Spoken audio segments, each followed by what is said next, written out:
ओम नमो भगवते वासुदेवाय। आप सभी का हमारे YouTube चैनल पर हार्दिक स्वागत है। आज सुनेंगे माघ मास महात्म दूसरे अध्याय की कथा। साथ में सुने माघ स्नान की कहानी। तो प्रेम से बोलें श्री हरि विष्णु भगवान की जय हो। सूत जी कहने लगे कि महाराज राजा ने अपने गुरु वशिष्ठ जी से क्या प्रश्न किया और उन्होंने क्या उत्तर दिया सो कहिए।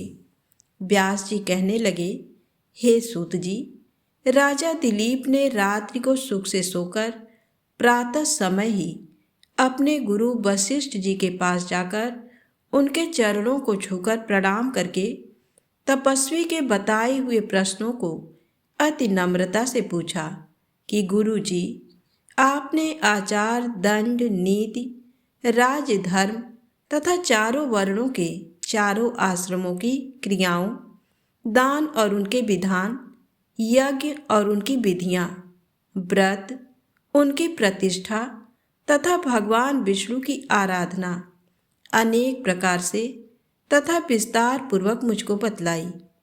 अब मैं आपसे माघ मास के स्नान के महात्म को सुनना चाहता हूँ। सो हे तपोधन, नियम पूर्वक इसकी विधि समझाइए। तब गुरु वशिष्ठ जी कहने लगे कि हे राजन, तुमने दोनों लोकों के कल्याणकारी, वनवासी तथा गृहस्थियों के अंतःकरण को पवित्र करने वाले माघ मास के स्नान का बहुत सुंदर प्रश्न पूछा है। मकर राशि में सूर्य के आने पर माघ मास में स्नान का फल गौ, भूमि, तिल, वस्त्र, स्वर्ण, अन्न, घोड़ा आदि दानों तथा चंद्रायण और ब्रह्म कुर्च व्रत आदि से भी अधिक होता है। वैशाख तथा कार्तिक में जप, दान, तप और यज्ञ बहुत फल देने वाले होते हैं, परंतु माघ मास में इनका फल बहुत ही अधिक होता है। माघ में स्नान करने वाला पुरुष राजा और मुक्ति के मार्ग को जानने वाला होता है। दिव्य दृष्टि वाले महात्माओं ने कहा है कि जो मनुष्य माघ मास में सकाम या भगवान के निमित्त नियम पूर्वक माघ मास में स्नान करता है वह अनंत फल वाला होता है। उसको शरीर की शुद्धि, प्रीति, ऐश्वर्य तथा चारों प्रकार के फलों की प्राप्ति होती है। अदिति ने 12 वर्ष तक मकर संक्रांति में अन्न त्याग कर स्नान किया। इससे तीनों लोकों को उज्जवल करने वाले 12 पुत्र उत्पन्न हुए। माघ में स्नान करने से ही रोहिणी, शुभगा, अरुंधति दानशीलता हुई और इंद्राणी के समान रूपवती होकर प्रसिद्ध हुई। जो माघ मास में स्नान करते हैं तथा देवताओं के पूजन में तत्पर रहते हैं, उनको सुंदर स्थान, हाथी और घोड़ों की सवारी तथा दान को द्रव्य प्राप्त होता है। अतिथियों से उनका घर भरा रहता है और उनके घर में सदा वेद ध्वनि होती रहती है। वह मनुष्य धन्य है जो माघ मास में स्नान करते हैं, दान देते हैं तथा व्रत और नियमों का पालन करते हैं। और दूसरे पुण्यों के क्षीण होने से मनुष्य स्वर्ग से वापस आ जाता है, परंतु जो मनुष्य माघ मास में स्नान करता है वह कभी स्वर्ग से वापस नहीं आता। इससे बढ़कर कोई जप, तप, नियम, दान पवित्र और पाप नाशक नहीं है। भृगु जी ने मणि पर्वत पर विद्याधरों को यह सुनाया था। तब राजा ने कहा कि ब्राह्मण भृगु ऋषि ने कब मणि पर्वत पर विद्याधरों को उपदेश दिया था सो बताइए। तब ऋषि जी कहने लगे कि राजन, एक समय 12 वर्ष तक वर्षा न होने के कारण सब प्रजा क्षीण होने लगी। संसार में बड़ी उद्विग्नता फैल गई। हिमाचल और विंध्याचल पर्वत के मध्य का देश निर्जन होने के कारण श्राद्ध, तप तथा स्वाध्याय सब कुछ छूट गए। सारा लोक विपत्तियों में फंसकर प्रजाहीन हो गया। सारा भूमंडल फल और अन्न से रहित हो गया। तब विंध्याचल से नीचे बहती हुई नदी के सुंदर वृक्षों से आच्छादित अपने आश्रम से निकलकर श्री भृगु ऋषि अपने शिष्यों सहित हिमालय पर्वत पर गए। इस पर्वत की चोटी नीली और नीचे का हिस्सा सुनहरी होने से सारा पर्वत पीतांबरधारी श्री भगवान के सदृश लगता था। पर्वत के बीच का भाग नीला और बीच बीच में कहीं कहीं सफेद स्फटिक होने से तारों से युक्त आकाश जैसी शोभा को प्राप्त होता था।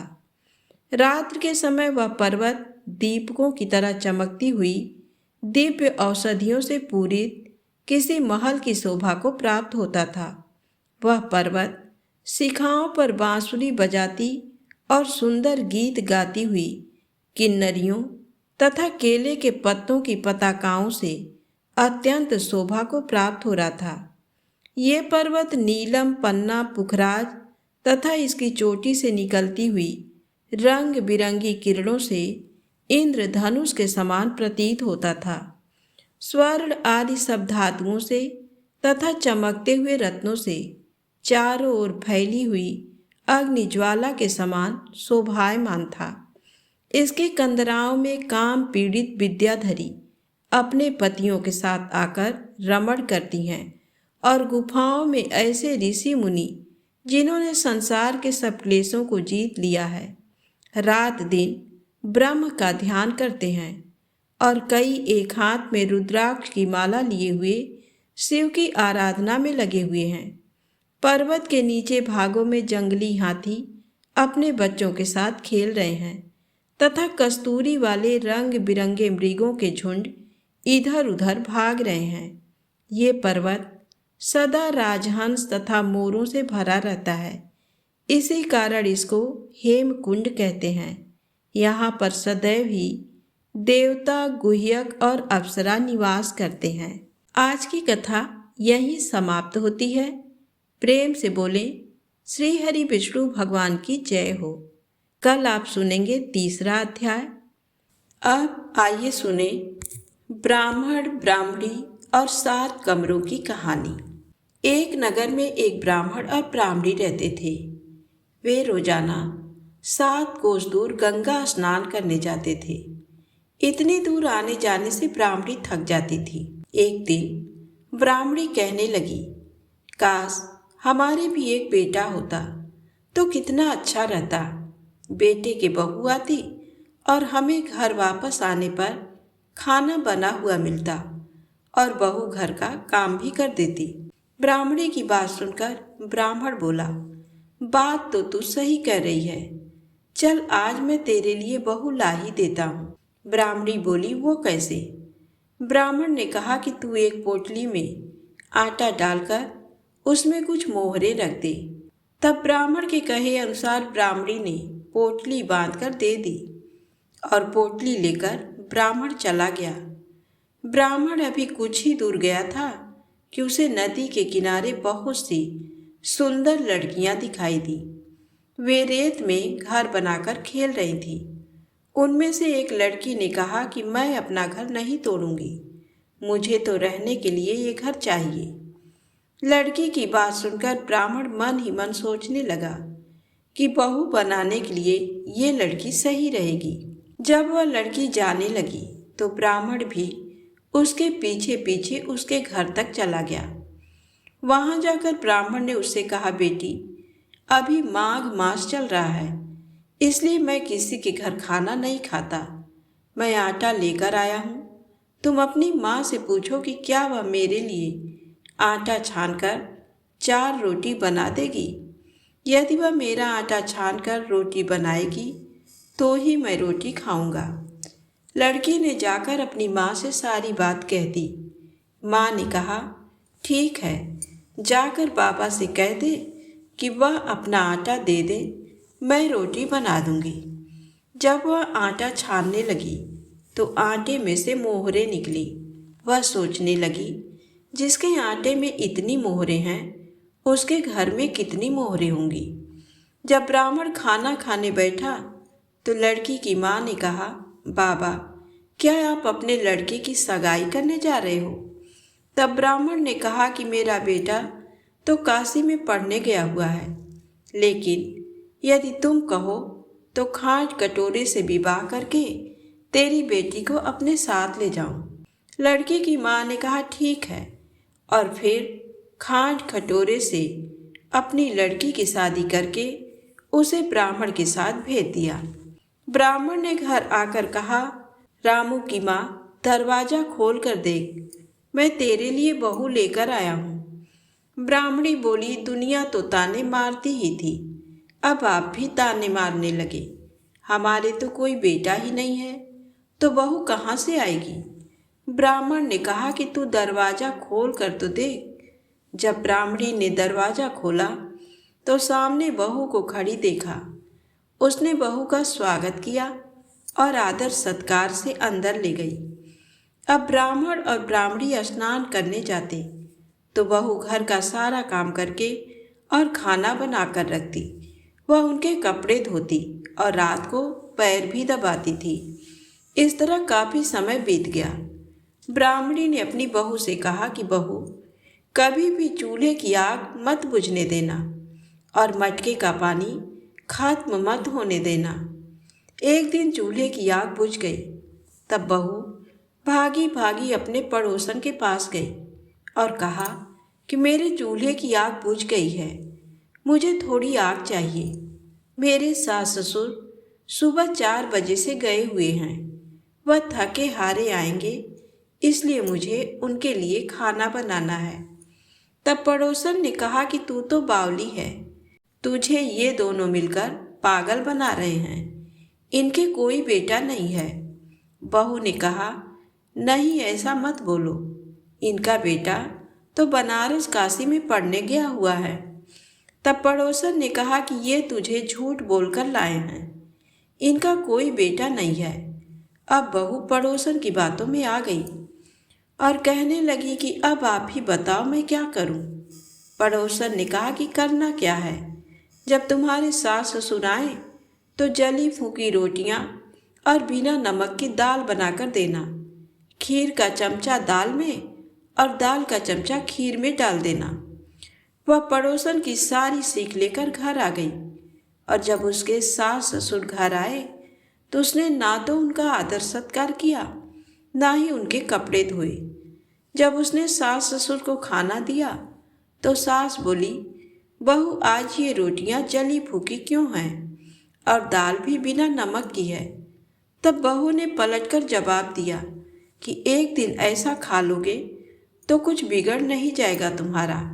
सास ससुर को खरी खोटी सुनाकर वह फिर से पड़ोसन के पास गई और बोली कि अब आगे क्या करना है। पड़ोसन ने कहा, अब तुम सातों कोठों की चाबी मांग लेना। अगले दिन जब वे स्नान करने के लिए जाने लगे तो बहू अड़ गई कि मुझे तो सातों कोठों की चाबी चाहिए। तब ससुर ने कहा कि इसे चाबी दे दो, आज नहीं तो कल इसे ही देनी है। तब सासू ने बहू को चाबी दे दी।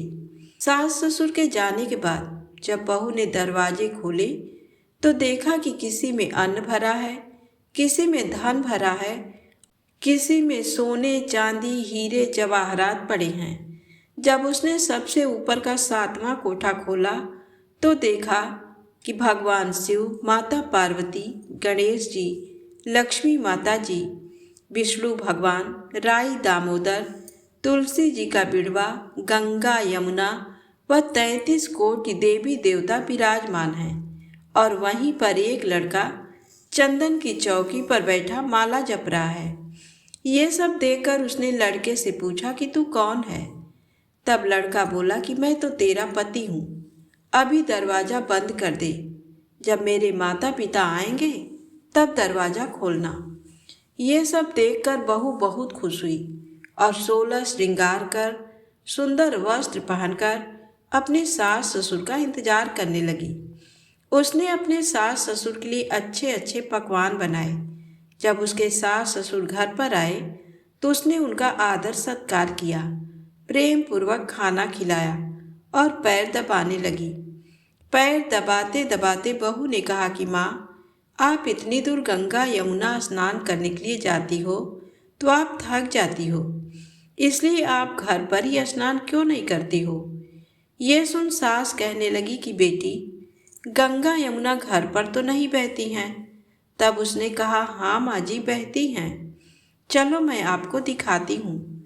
जब बहू ने 7वां कोठा खोल कर दिखाया तो उसमें भगवान शिव, माता पार्वती, गणेश जी, लक्ष्मी माँ, विष्णु भगवान, राई दामोदर, तुलसी जी का बिड़वा और गंगा यमुना बह रही हैं।